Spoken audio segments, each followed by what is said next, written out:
Assalamualaikum warahmatullahi wabarakatuh. Perkenalkan, nama saya Ratih Timur Pradopo dengan NPM 2054151011. Di sini saya akan mempresentasikan PPT saya yang berjudul Menjaga Eksistensi Pancasila dan Penerapannya bagi Masyarakat di Era Globalisasi, yang dikarang oleh Ambiro Puji Asmarioni dari Universitas Muhammadiyah Ponorogo.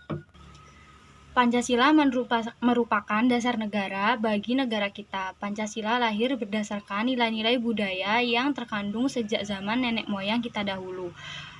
Nama Pancasila diusulkan oleh Insinyur Soekarno-Hatta, sedangkan nama sila diusulkan oleh salah seorang ahli bahasa. Pancasila dirasakan sudah sempurna dan mencakup segala aspek pada bangsa Indonesia.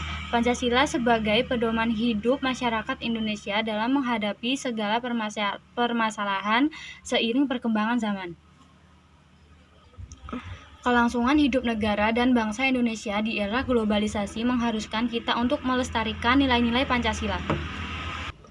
Selanjutnya adalah metode. Metode yang digunakan dalam tulisan ini ialah metode penelitian deskriptif, kualitatif, dan kritis.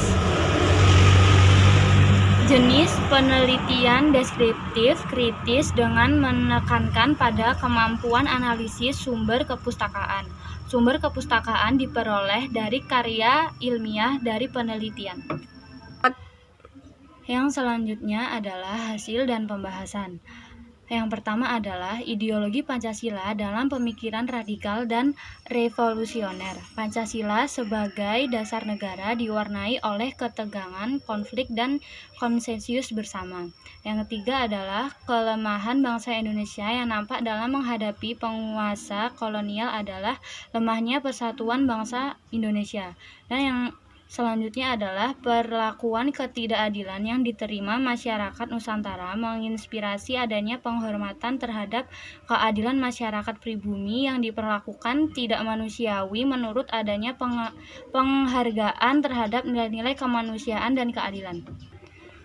Selanjutnya adalah perlakuan ketidakadilan yang diterima masyarakat Nusantara menginspirasi adanya penghormatan ketidakadilan masyarakat pribumi yang diperlakukan tidak manusiawi menurut adanya penghargaan terhadap nilai-nilai kemanusiaan dan keadilan. Kehidupan masyarakat yang cukup memprihatinkan dari masyarakat pribumi akibat pemiskinan dan pembodohan oleh sistem kolonialisme, imperialisme, dan kapitalisme. Untuk mewujudkan masyarakat yang adil dan makmur terwujud jika masyarakat Indonesia terus mewarisi dan mengembangkan nilai-nilai luhur yang digali dari sumber regionalitas. Berbagai nilai-nilai dasar tersebut mulai dirintis oleh tokoh pergerakan nasional. Nah, yang selanjutnya adalah berbagai nilai-nilai dasar tersebut mulai dirintis oleh tokoh-tokoh pergerakan nasional. Haryono 2014 mengatakan bahwa kepentingan bangsa dan negara selalu menempati posisi yang dominan dalam perumusan Pancasila sebagai dasar negara maupun sebagai pandangan hidup bangsa. Selanjutnya, dari perpaduan budaya global dan warisan budaya yang luhur, itulah berhasil dirumuskan Pancasila sebagai suatu dasar negara sekaligus pandangan hidup bangsa. Tujuan mulia pemerintah negara Indonesia didasari oleh 4 hal yang tercantum di dalam pembukaan UUD 1945 alinea keempat. Selanjutnya adalah ideologi Pancasila dalam perspektif global. Dibagi menjadi 3, yaitu Pancasila sebagai ideologi dengan tertib sosial dan tertib politik yang ada berupa untuk secara sadar sistematis mempertahankan tertib masyarakat. Pancasila sebagai ideologi nasional mengatasi paham perseorangan, golongan, suku, bangsa, dan agama, sehingga semboyan Bhinneka Tunggal Ika diterapkan bagi segala masyarakat. Yang terakhir adalah globalisasi merupakan gejala mengglobalnya sosial kultur antara bangsa sehingga kultur antar bangsa di dunia seolah-olah merebur menjadi kultur dunia global. Selanjutnya adalah kita akan membahas tentang dampak positif dan dampak negatif globalisasi. Yang pertama, sikap toleransi dan solidaritas kemanusiaan semangat kompetitif, kemudahan dan kenyamanan hidup, kesadaran dalam kebersamaan. Itu adalah dampak positif globalisasi. Selanjutnya adalah dampak negatif globalisasi. Yang pertama adalah pergeseran nilai, yang kedua pertentangan nilai, yang ketiga perubahan gaya hidup, yang terakhir berkurangnya kedaulatan rakyat.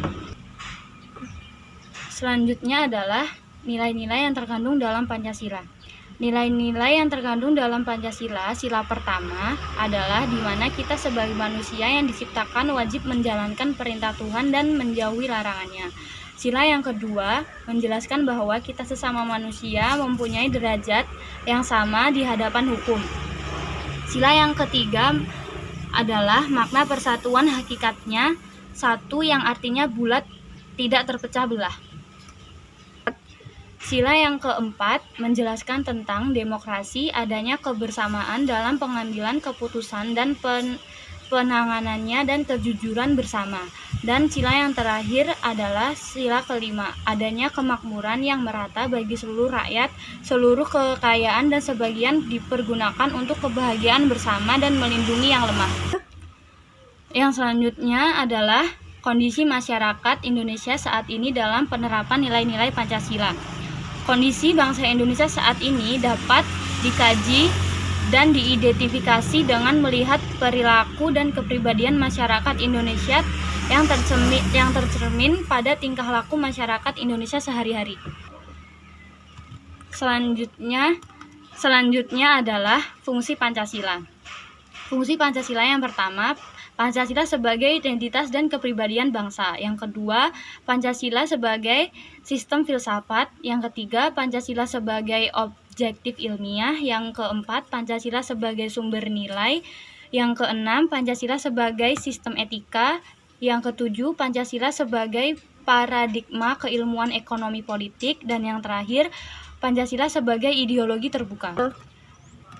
Dan kesimpulan dari semua yang telah saya bahas tadi adalah Pancasila merupakan dasar negara dan pandangan hidup bangsa Indonesia. Arus globalisasi tidak mungkin dihentikan, berjalannya globalisasi tidak terlepas dari perkembangan ilmu pengetahuan dan teknologi sebagai penyebabnya.